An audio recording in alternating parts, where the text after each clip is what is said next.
পুৰী শংকৰাচাৰ্যই যি এক চেণ্ডেল যোগে যি মন্তব্য কৰিছে অসমৰ ব্ৰাহ্মণ সমাজে গো মাংস ভক্ষণ কৰে বুলি সেই মন্তব্যক লৈ এতিয়া জাঙুৰ খাই উঠিছে ব্ৰাহ্মণ সমাজ আৰু দেখিবলৈ পোৱা গৈছে মঙ্গলদৈত আচলতে অসম ব্ৰাহ্মণ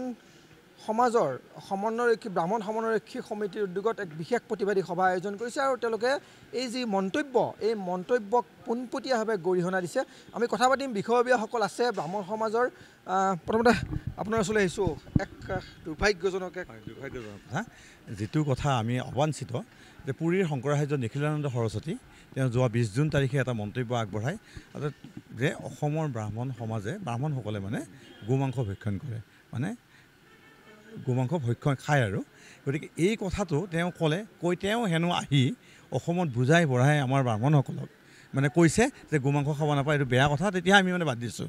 এনেকুৱা এটা কথা কৈছে যিটো কথাই আমাৰ ব্ৰাহ্মণসকলকে নহয় এখন সনাতনী সমাজ লৈ আমি অসমত বাস কৰি আছোঁ আজি হাজাৰ হাজাৰ বছৰ ধৰি তাহানি প্ৰাগজ্যোতিষপুৰৰ সময়ৰ পৰা বৰ্তমানলৈকে গতিকে এইখিনি কথাই সমগ্ৰ জাতি জনগোষ্ঠীক যিটো সময়ত গৰুক আমি বহাগৰ বিহুৰ দিনাখন গা ধুৱাই তাক সেৱা লৈ তেল ঘঁৱাই এক নতুন পঘাৰে দি আমি গো মাত্ৰা হিচাপে সেৱা আগবঢ়াওঁ সেইজনীক আমি খাওঁ বুলি কৈছে তেওঁ গতিকে তেওঁৰ কি মতিভ্ৰম হৈছে নেকি আমি নাজানো কিন্তু যিটো কথাই আমাক ব্ৰাহ্মণসকলৰ লগতে সমগ্ৰ জাতি জনগোষ্ঠীক মনত এক অবাঞ্ছিতভাৱে এক দুখ প্ৰদান কৰিছে গতিকে তেওঁক আমি তীব্ৰভাৱে গৰিহণা দিছোঁ আৰু আমি তেখেতৰ এনেকুৱা বক্তব্য লৈ আমি 3 দিন সময় দিছোঁ 3 দিনৰ ভিতৰত ক্ষমা খুজিব লাগিব আৰু নহ'লে তেখেতে ক্ষমা খোজে পিছৰ কথা আমি অহা মঙলবাৰৰ ভিতৰত আমি আইনী ব্যৱস্থা গ্ৰহণ কৰিম প্ৰতিখন জিলাৰ প্ৰতিখন থানাত আমি তেওঁৰ বিৰুদ্ধে কেছ ৰুজু কৰিম আৰু আমি সমন্বয়ৰক্ষী সমিতিৰ তৰফৰ পৰা গুৱাহাটীত মানে মূল কেন্দ্ৰস্থলত আমি এখন কেছ ৰুজু কৰিম এখন থানাত গতিকে আমি এইখিনিকে ক'লোঁ গতিকে তেনেকুৱা মতিভ্ৰমে যাতে আমি বিভিন্ন জাতি জনগোষ্ঠীৰে বাস কৰি আছোঁ গতিকে ইয়াত যাতে সমন্বয়ত কোনো বাধা বিঘিনিৰ সৃষ্টি নহয় তাৰ বাবে আমি আজি এই প্ৰতিবাদী সভা গ্ৰহণ কৰিছোঁ প্ৰতিবাদী সভা কৰিব লগা হৈছে কিয় কাৰণত নমস্কাৰ আচলতে আমাৰ পুৰীৰ যিজন শংকৰাচাৰ্যই যিটো একেবাৰে অশ্লীল যিটো ভাষ্যৰে আমাৰ অসমীয়া ব্ৰাহ্মণসকলে গো মাংস ভক্ষণ কৰে বুলি কোৱাটো সাংঘাতিকভাৱে মিছা কথা এইটো সম্পূৰ্ণ মিছা আমি জানো গৰুৰ পিঠিত কি থাকে ব্ৰহ্মা থাকে গৰুৰ শিঙত গংগা থাকে বাওঁ শিঙত সৰস্বতী মাজত সৰস্বতী পিঠিত ব্ৰহ্মা থাকে আৰু গৰুৰ 4খন ঠাইত কি থাকে 4 বেদ এই গৰু থাকে আৰু গৰুৰ গাখীৰ হেনো মত্যৰ অমৃত বুলি আমি পাইছোঁ শাস্ত্ৰত তেনেকুৱা ক্ষেত্ৰত এটা গৰু আমাৰ হিন্দু মানুহে ব্ৰাহ্মণে খোৱা বুলি কওঁতে তেওঁ এজন বিকৃত মানসিকতাৰ ব্যক্তি বুলি আমি ক'ব বিচাৰোঁ আৰু তীব্ৰ গৰিহণা দিছোঁ তেওঁ আমি ভাবোঁ যদি তেওঁ এই 3 দিনৰ ভিতৰত বা তেওঁ নিশ্চয় জ্ঞানে যদি আচলতে আমাৰ ওচৰত যদি ক্ষমা ভিক্ষা নকৰে অসমীয়া মানুহৰ ওচৰত হিন্দু মানুহৰ ওচৰত তেতিয়া আমি ক'ম যে নিশ্চয় আমি আইনী ব্যৱস্থা ল'ম আৰু লগতে আমি এটা কথা ক'বই লাগিব আমি গোটেই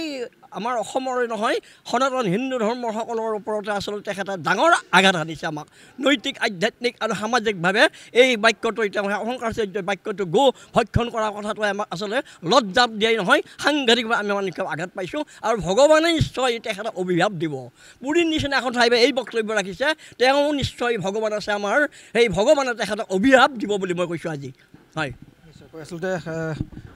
খুব ব্যক্ত কৰিছে যিহেতু যি অসমৰ যিসকল ব্ৰাহ্মণসকলে গো মাংস ভক্ষণ কৰে বুলি যি মন্তব্য কৰিছে যি মন্তব্যক লৈ এতিয়া ব্ৰাহ্মণ সমাজ জাঙুৰ খাই উঠিছে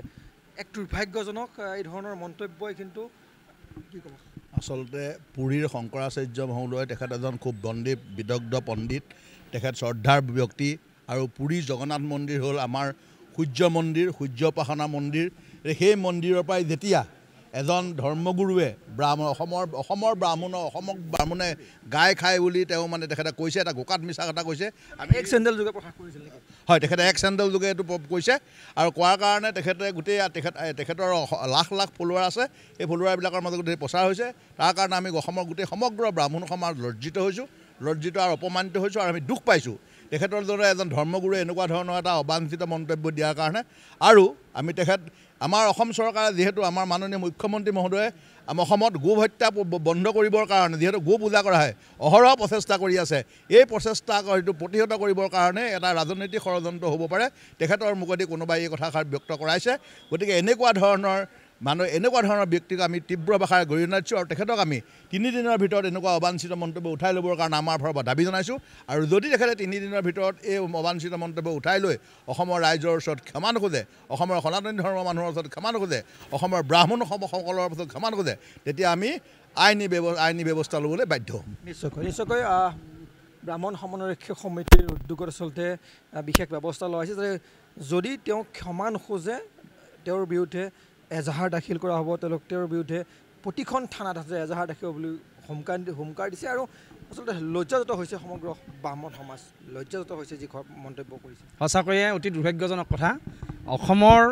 ব্ৰাহ্মণসকলে গাই খোৱা বুলি কৈছে গাই মানে আচলতে গাইৰ অসমীয়া শব্দটো হ'ল গৰু আমি প্ৰত্যক্ষভাৱে বুজিছোঁ তেওঁ শাস্ত্ৰজ্ঞ মানুহ শাস্ত্ৰ বুজি নোপোৱা বুলি নকওঁ গতিকে তেওঁ জানি বুজি এইটো সম্পূৰ্ণ এটা অভিসন্ধিমূলক আৰু ষড়যন্ত্ৰমূলক বুলি আমাৰ ধাৰণা হৈছে যিহেতু অসমত এতিয়া ইতিমধ্যে গো হত্যা বন্ধ কৰাৰ কাৰণে চৰকাৰে ব্যৱস্থা লৈছে তাৰ কাৰণে হয়তো তাৰ বিপৰীতে কিবা হয়তো ষড়যন্ত্ৰ থাকিব পাৰে বুলি আমাৰ সন্দেহ হৈছে গতিকে আমি ইতিমধ্যে সন্মিলিত আমাৰ যিটো মঞ্চই আমি সিদ্ধান্ত লৈছোঁ 3 দিন সময় দিয়া হৈছে 3 দিনৰ ভিতৰত তেওঁ যদি এই কথা উঠাই নলয় তেওঁ ক্ষমা নোখোজে আমাৰ প্ৰত্যেকখন জিলাই গোচৰ তৰা হ'ব আইনী ব্যৱস্থা গ্ৰহণ কৰা হ'ব তাৰ উপৰিও আমি মুখ্যমন্ত্ৰী আৰু ৰাজ্যপালৰ যোগেদি ভুৱনেশ্বৰ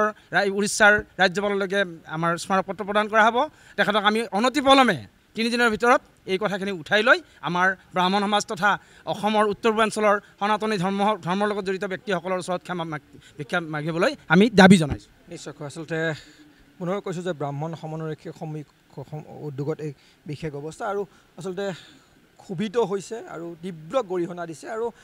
যদি সেই মন্তব্য উঠাই নলয় প্ৰতিখন থানাত এজাহাৰ দাখিল কৰাৰ সিদ্ধান্ত গ্ৰহণ কৰা হৈছে সমন্বয়ৰক্ষক সমিতিয়ে আপুনি বিচৰা বাতৰি পাব কেৱল নিউজ 18 এপত নিউজ 18 এপ ডাউনলোড কৰিবলৈ স্ক্যান কৰক এই QR কোড গুগল প্লে ষ্টৰতো পাব এই নিউজ 18 এপ